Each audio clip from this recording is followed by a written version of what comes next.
परमेश्वर यीशु मसीह के मीठे नाम में आप सभी भाई बहनों को नमस्कार।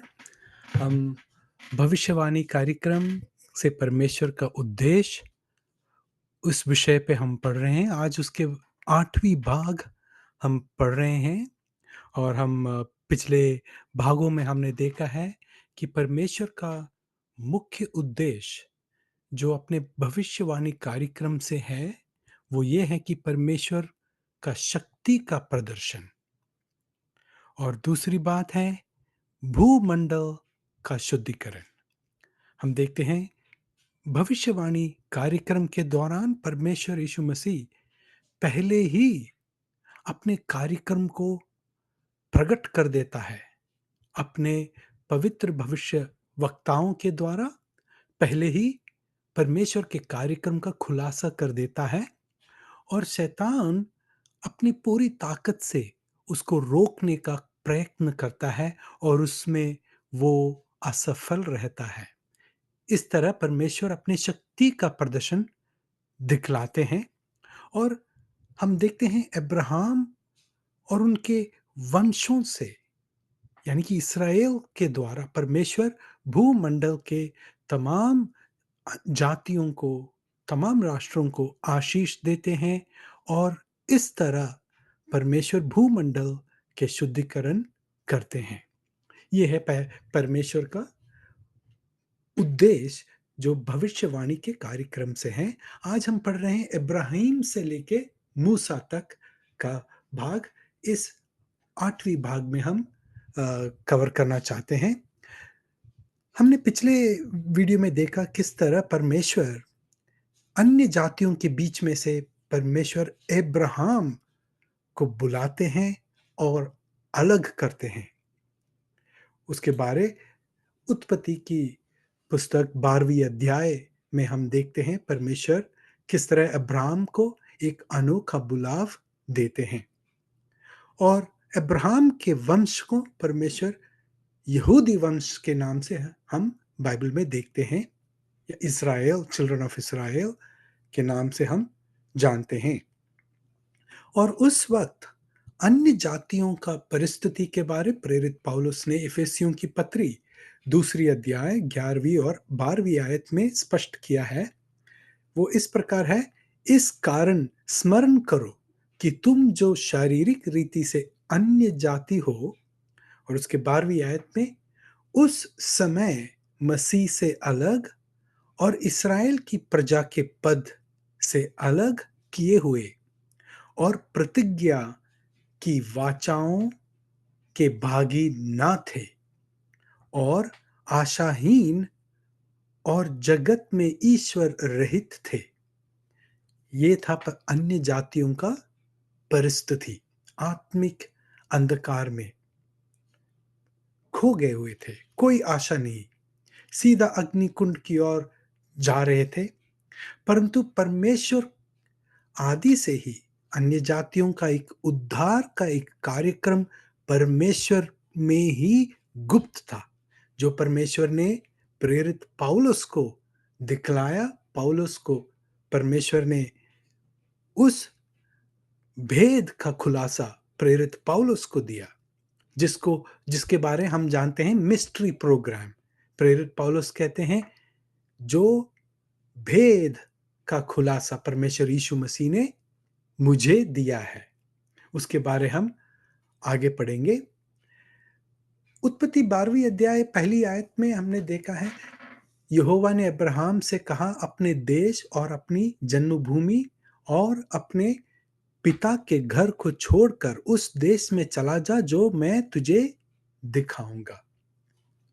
और हम देखते हैं परमेश्वर अब्राहम को अनेक आशीष और वादाएं देते हैं। 12वीं अध्याय 2 और 3 आयत में परमेश्वर कहते हैं, एक बड़ी जाति बनाऊंगा, तुझे आशीष दूंगा, तेरे नाम बड़ा करूंगा, तू आशीष का मूल होगा, जो तुझे कोसे उसे मैं शाप दूंगा और भूमंडल के सारे कुल तेरे द्वारा आशीष पाएंगे। और उसकी 7वीं आयत में परमेश्वर अब्राहम और उनके वंश से ऐसा वादा करते हैं, तब यहोवा ने अब्राहम को दर्शन देकर कहा, यह देश मैं तेरे वंश को दूंगा। परंतु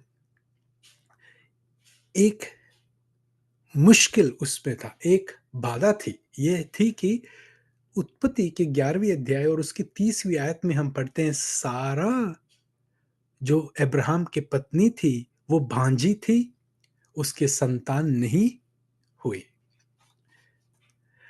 परंतु सैरा और अब्राहम ने विश्वास में वो दृढ़ रहे और हम 21वीं अध्याय, उत्पत्ति के 21वीं अध्याय पहली और दूसरी आयत में हम ऐसे पढ़ते हैं, सो यहोवा ने जैसा कहा था वैसा ही सारा की सुधि लेके उसके साथ अपने वचन के अनुसार किया।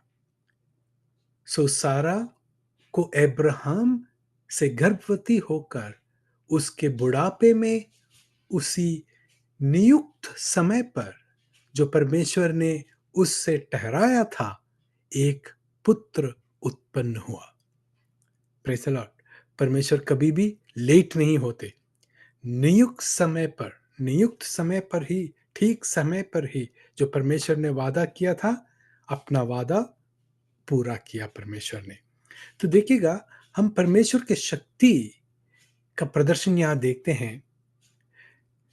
जब शैतान को पता चला कि अब्राहम के द्वारा और सैरा के द्वारा परमेश्वर भूमंडल को शुद्धिकरण करेंगे, तो शैतान ने पूरी कोशिश की अब्राहम को नाश करें और अब्राहम और सारा का कोई वंश ना हो। परंतु परमेश्वर ने उनके बुढ़ापे में परमेश्वर ने अपना वादा, अब्राहम और सारा के बुढ़ापे में परमेश्वर ने अपना वादा को निभाया और एक बेटा, जैसा परमेश्वर ने वादा किया वैसा ही एक पुत्र परमेश्वर ने प्रदान किया। तो इसमें हम परमेश्वर के शक्ति का प्रदर्शन देखते हैं।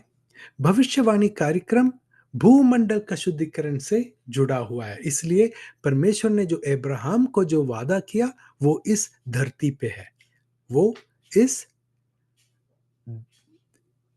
इस संसार में परमेश्वर एक जमीन अब्राहम को वादा किया है, जिसके बारे हम आगे अगले स्लाइड में हम देखेंगे उसके विस्तार के बारे में। Praise the Lord. परंतु रहस्य का कार्यक्रम जो परमेश्वर ने प्रेरित पौलुस को प्रकाशित किया था, वो कार्यक्रम से परमेश्वर स्वर्गीय स्थानों को शुद्धिकरण करेंगे। Praise the Lord. हम देखते हैं उत्पत्ति 15वीं अध्याय में परमेश्वर अब्राहम को एक भविष्यवाणी के दौरान बताते हैं किस तरह अब्राहम के वंश मिस्र देश में 400 साल गुलाम रहेंगे और अनेक क्लेशों के बीच में, कष्टताओं के बीच में वे मिस्रियों का सेवकाई करेंगे। उसकी 13वीं आयत में परमेश्वर कहते हैं, यह निश्चय जान कि तेरे वंश पराए देश में परदेशी होकर रहेंगे और उसके देश के लोगों के दास हो जाएंगे और वे उनको 400 वर्ष लो दुख देंगे। 14वीं आयत में परमेश्वर कहते हैं कि फिर जिस देश के वे दास होंगे उसको मैं दंड दूंगा और उसके पश्चात वे बड़े धन वहां से लेकर निकल आएंगे। परमेश्वर अब्राहम को सब कुछ पहले ही बता देता है, क्योंकि अब्राहम परमेश्वर का मित्र कहा गया है और परमेश्वर जो कुछ इस्राएल से जुड़ा हुआ है वो अब्राहम से जरूर बताते हैं। तो पहले ही बता देते हैं कि इनके वंश 400 साल तक मिस्र में गुलामी में रहेंगे, परंतु परमेश्वर मिस्र देश को दंड देंगे और गुलामी के बावजूद इस्राएल को परमेश्वर मिस्र से बड़े धन और दौलत के साथ बाहर निकालेंगे। और 16वीं आयत में कहते हैं, पर वे चौथी पीढ़ी में यहाँ फिर आएंगे, क्योंकि अब तक अमोरियों का अधर्म पूरा नहीं हुआ। उसी दिन यहोवा ने अब्राहम के साथ यह वाचा बांधी कि मिस्र के महानद से लेकर फारात नाम बड़े नद तक जितना देश है, मैंने तेरे वंश को दिया है। 18वीं और 21वीं आयत साथ पढ़ेंगे तो देखेंगे, उस जमीन का विस्तार देखिएगा। मिस्र का महानद कौन सा? नील नदी से लेके यूफ्रेटस नदी तक, उतना विस्तार का जमीन परमेश्वर ने इब्राहिम और इब्राहिम के वंश को देने का वादा किया है। तो देखिएगा, पहले ही परमेश्वर ने खुलासा किया है कि इस्राएल के साथ क्या होगा, कि शैतान कोशिश करेगा कि इस्राएल को मिस्र में ही खत्म कर दे। परंतु अब्राहम को ही पहले ही बता देते हैं कि किस तरह परमेश्वर इस्राएल को गुलाम देश से बचाएंगे। Praise the Lord. तो आगे हम पढ़ते हैं निर्गमन के पुस्तक पहली अध्याय 13वीं आयत में परमेश्वर ने जैसे अब्राहम से कहा वैसा ही मिस्र के लोगों ने इस्राएलियों के साथ बड़े कठोरता से व्यवहार किया। और निर्गमन के पुस्तक पहली अध्याय 22वीं आयत में देखें, तब फिरौन ने अपनी सारी प्रजा के लोगों को आज्ञा दी कि इब्रियों के जितने बेटे उत्पन्न हो उन सबों को तुम नील नदी में डाल देना और सब बेटियों को जीवित रख छोड़ना। पर हम देखते हैं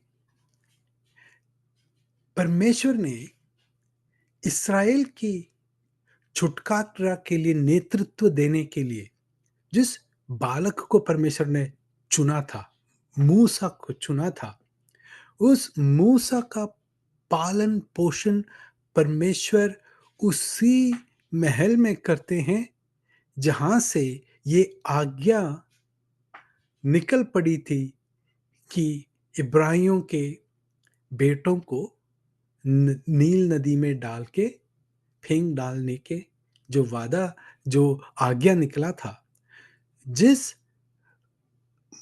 महल से और जिस फिरौन के घराने से वो आज्ञा उत्पन्न हुआ, उसी घराने में परमेश्वर मूसा का पालन पोषण करते हैं। देखिएगा परमेश्वर का शक्ति का प्रदर्शन। कुछ आयतें मैं आपके सामने रखना चाहता हूं। इब्रानियों की पत्री 11वीं अध्याय और 23वीं आयत देखें।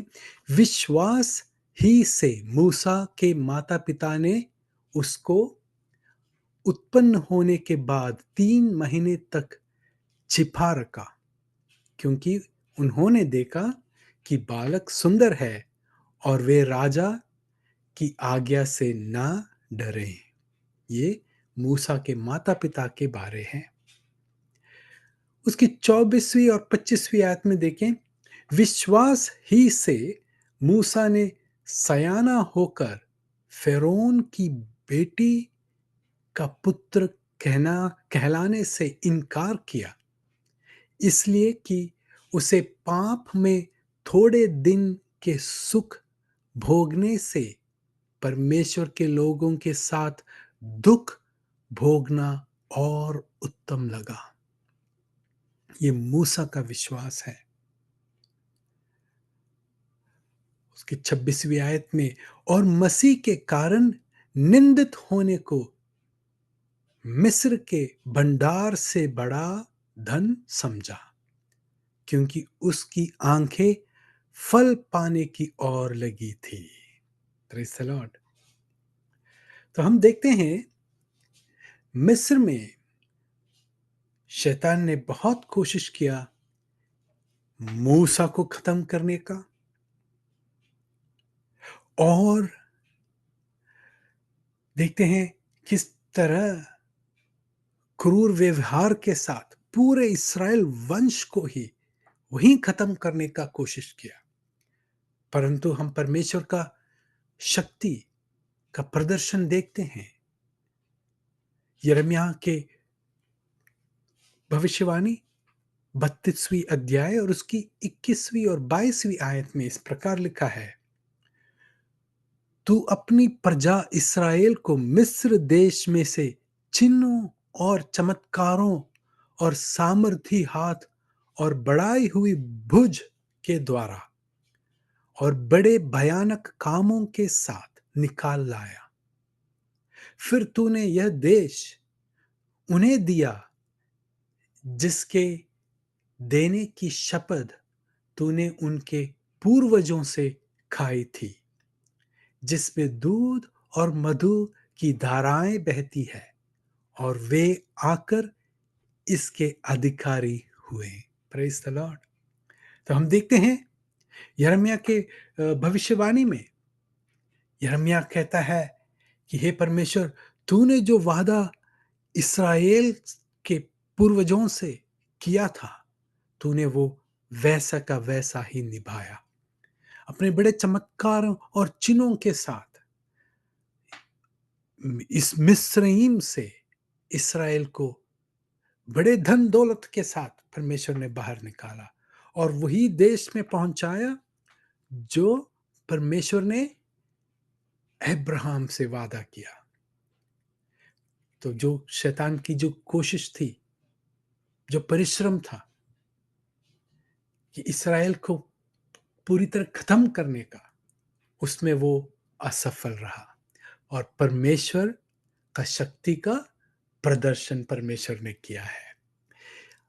आखिरी में एक वचन आपके सामने रखना चाहता हूं, इब्रानियों की पत्री 11वीं अध्याय और उसकी 29वीं आयत। विश्वास ही से वे लाल समुद्र के पार ऐसे उतर गए जैसे सूखी भूमि पर से, और जब मिस्रियों ने वैसा ही करना चाहा तो वो सब डूब मर गए। परमेश्वर का शक्ति का प्रदर्शन। संपर्क जरूर करें। secure igcsecure@gmail.com। परमेश्वर में आपका भाई सैम फिलिप। प्रभु आपको आशीष दे। धन्यवाद।